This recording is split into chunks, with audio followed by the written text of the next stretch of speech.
मैं भाग्य नारायण यादव आप सब दर्शकों को सादर प्रणाम करता हूं। मैं आप सबके सामने एक गीत लेकर के आया हूं, जो गाना का शीर्षक माता पिता का प्यार है। हम सब आप सब जानते हैं कि माता पिता अपने बच्चों को लिए क्या नहीं करता, लेकिन बच्चों जब माता पिता को वृद्धावस्था में वृद्धाश्रम में छोड़ते हैं, उनके लिए मैं विशेष ये गीत लिखा हूँ। ये गाना के माध्यम से सुनिए कि माता पिता हमारे लिए क्या है।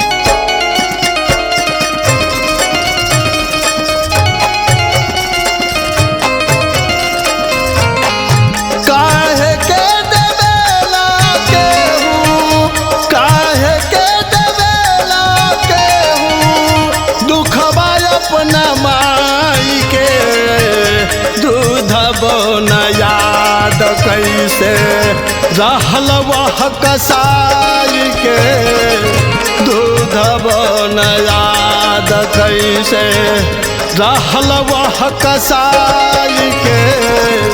काहे के देवेला केहू, काहे के देवेला केहू दुखवा अपना माई के।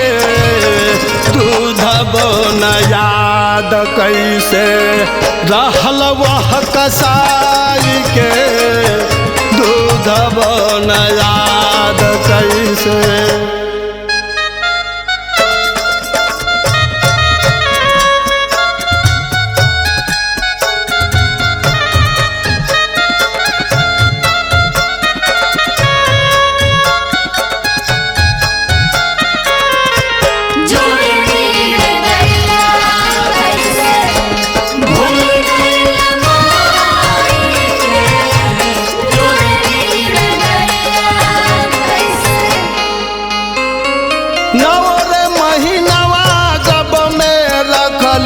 छव दिन सोईरी से बैली,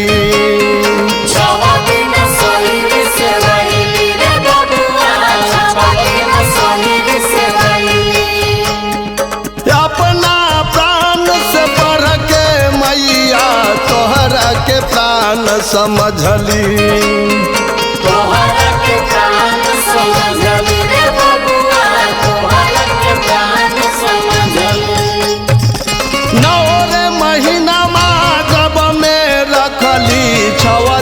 सोईरी से बैली, अपना प्राण से बढ़ के मैया तोहरा के प्राण समझली।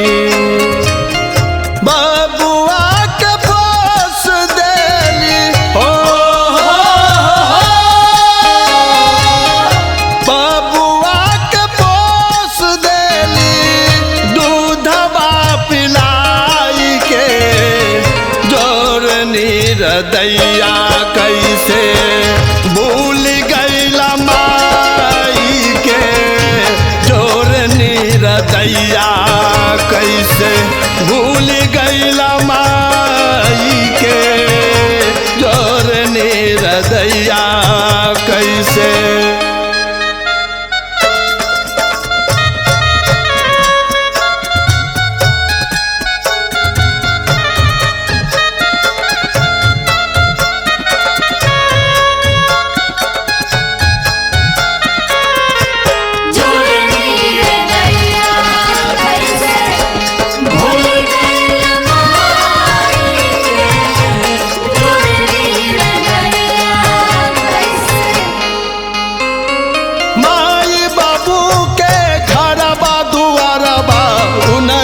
खेता खरिहानवा, उन्हीं के खेत खरिहानवा रे बबुआ, उन्हीं के खेत खरिहानवा।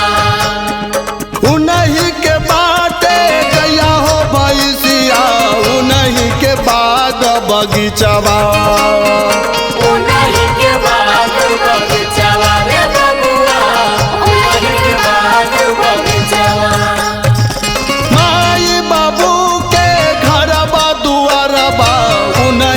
खेत खरिहानवा, उन्हीं के बाटे गया हो भैंसिया, उन्हीं के बाग बगीचवा। कैला भारी भूल मई के हो,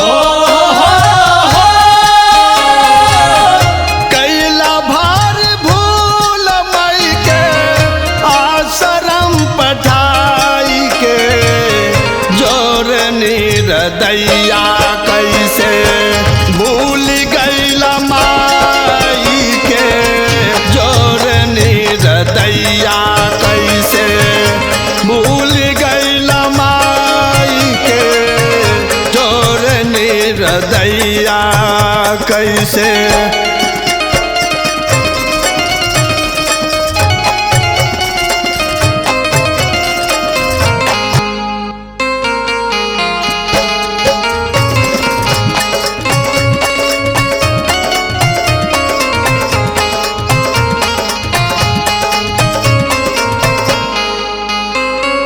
बालापन से तरुणा भैला माई के गोद में खेली। माई के गोद में खेली रे बबुआ, माई के गोद में खेली। अपने गिला में सोइली मैया तोहरा के रतिया सुखैली। तोहरा के रतिया सुखैली रे बबुआ, तोहरा के रतिया सुखैली। बालापन से तरुणा भैला माई के गोद में खेली।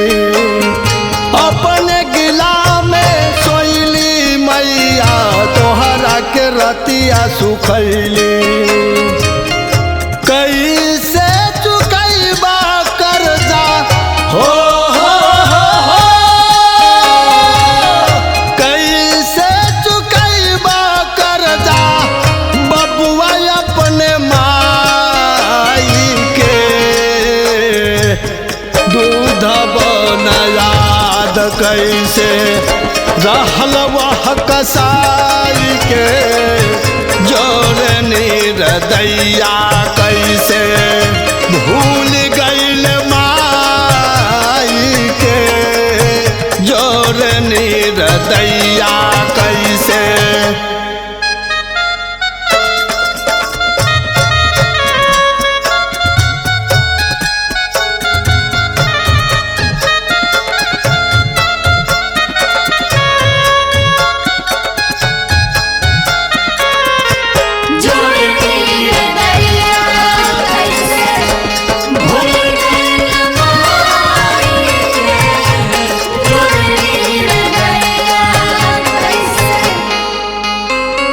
अपन बेटा भइल बेगाना माई के नहीं पहचाने। माई के नहीं पहचाने रे बबुआ, माई के नहीं पहचाने। पहले समनमा मुख से न बोले मुहवा फेर के भागे। मुहावा फेर के भागे रे बबुआ, मुहावा फेर के भागे। अपन बेटा भइल बेगाना माई के नहीं पहचाने। पहले समनमा मुख से न बोले मुहवा फेर के भागे। कैसे कही हम दोषी कैसे कही हम दोषी दोसर केकरो जाई के। जरनी हृदया कैसे भूल गइल माई के। जरनी हृदया कैसे भूल गइल माई के। जरनी हृदया कैसे। काहे के देवेला केहू, काहे के देवेला केहू दुखबा अपना माई के। जोरे निर्दया कैसे भूल गइल माई के। जोरे निर्दया कैसे भूल